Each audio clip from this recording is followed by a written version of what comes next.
Yo, what's good, friends? It's Jonathan, and I think it's about time we take a break from all the Galaxy S10 craziness and talk about something different. So, in this video, I got something for you so sharp, so cutting edge, that butter knives from all over the world randomly started jumping off of countertops in hopes to leave their worthless, dull lives behind. Now I know I'm not the sharpest knife in the box, but I'm just getting so tired of my dull life.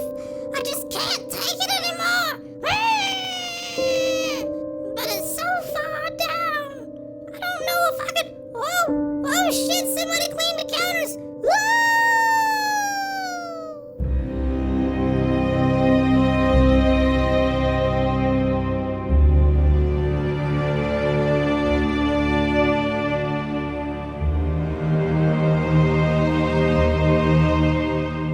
Now, I may not be a PC channel or talk dirty about how I want to liquid cool your hot face and have nerdgasms while I'm touching my own components, but that's not going to stop me from telling you why I think the Razer Blade RTX 2060 is the best damn Razer blade that you can currently buy. If you're looking for exact numbers and percentages and a very detailed explanation, then this video probably isn't for you. So if you've made up your mind and you want a Razer blade but you just don't know which blade to get, then this gorgeously mastered YouTube creation is for you, beautiful. Let's start with why you would pick the RTX 2060 over the last gen 1070 Max-Q.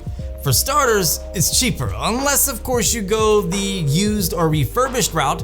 According to Razer's website, you can pick up the RTX 2060 for about $22.99, whereas the 1070 Max-Q model comes in at around $2,500. So depending on where you pick it up, it's gonna be just under or just above $2,500 for the 1070 Max-Q. So you're saving yourself some money. Secondly, not only is the RTX 2060 cheaper, it's also slightly more powerful in most scenarios. So when you're gaming, you're gonna get higher frames per second, depending on the title, with the RTX 2060. The third reason is the fact that all the new RTX blades feature better cooling, which means quieter fans and ultimately a little bit better performance. Before we get to the fourth reason, let me quickly interrupt. This is the post-production genius that is responsible for editing these stunning pieces of art that the kids are calling YouTube videos.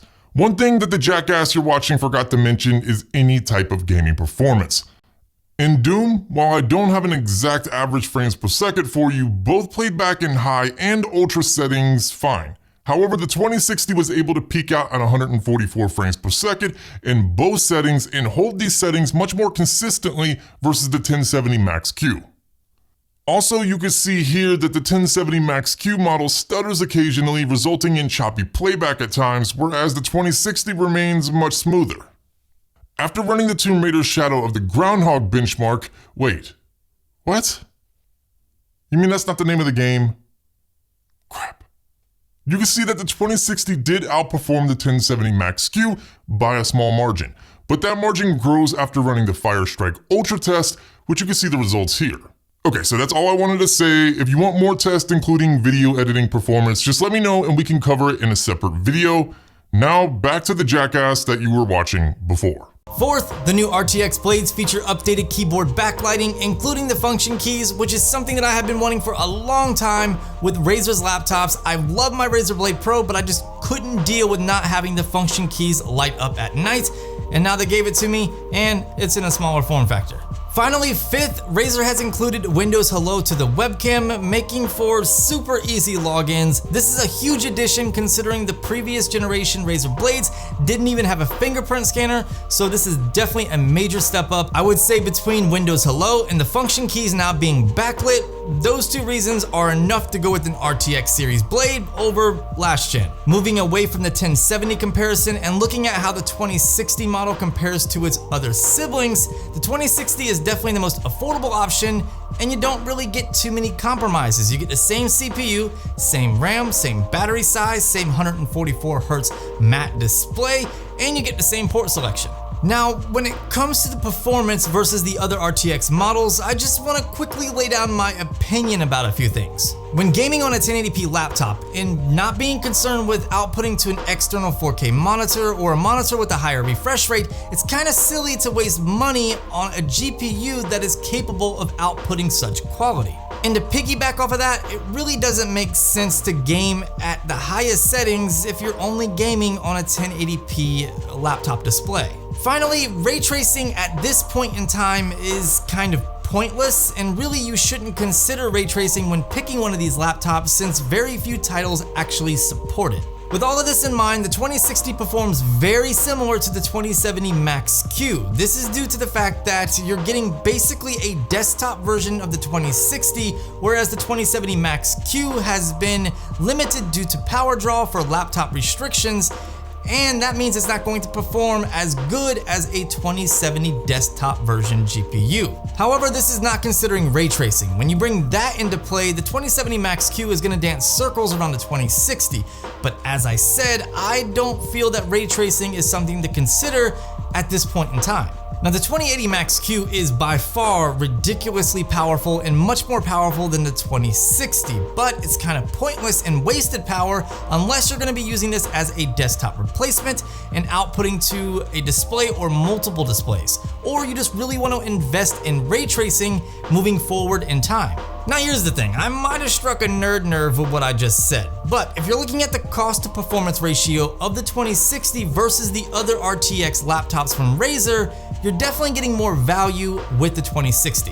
What if your needs change and you decide that you want a larger setup? Well, if you really want to change something, then have a baby and change a diaper, you inconsistent, foolish fool. The 2060 model, like all of the other RTX blades, does feature Thunderbolt 3 with eGPU support. This means that you could pick up an RTX 2080 and an eGPU enclosure for just under $1,000 if you wanted to go that route, and you might have to shop around a little bit to get that exact price. And if you wanted to go even cheaper, you could pick up a GTX 1080 and an eGPU enclosure for several $100s less if you're not concerned with ray tracing. This will give you enough power to game at 4K on a monitor or multiple monitors, or if you want to do Quad HD and higher frame rates, you could do that as well. The difference between the RTX 2060 and the RTX 2080 Max-Q Razer blades is about $700. If you look on eBay, you can pick up a GTX 1080 for under $400, and you can pick up an eGPU for under $300, giving you a bunch of power and you're saving some money. In fact, you could pick up an eGPU with a 1080 pre-installed for about $650. So yeah, you're saving yourself some money now, only buying what you need, and then in the future, if you need more, you can add on and spend the money then. Just makes sense. Alright, so let's wrap this mummy up and bring it on home. I can already see diehard gamers being super pissed off at me with this video, and I might have to start attending events under a fake alias to make sure no harm comes to me. I can understand why they would want the latest and greatest and feel that they need to have it. However, for the rest of normal humanity, I personally feel the Razer Blade 2060 is the best all-around blade that you can personally buy. It's gonna give you the best bang for your buck and probably more performance than you actually need. Plus, it's going to last you just as long as the higher end blades thanks to its port selection, its user replaceable SSD, and its upgradable RAM up to 64 gigabytes. But hey, these are just my opinions and my thoughts. What do you guys think? Do you guys think that the RTX 2060 Razer Blade Advanced is the best Razer Blade you can buy? Or do you think that there's a different model that is actually better or more value for your dollar? Let me know down in the comment section. Also, let me know what other Razer Blade 2060 videos you want to see. I definitely want to pump them out to you. If there's any other laptops you want me to take a look at, let me know down below as well. And of course, I'll talk to you beautiful, sexy individuals later.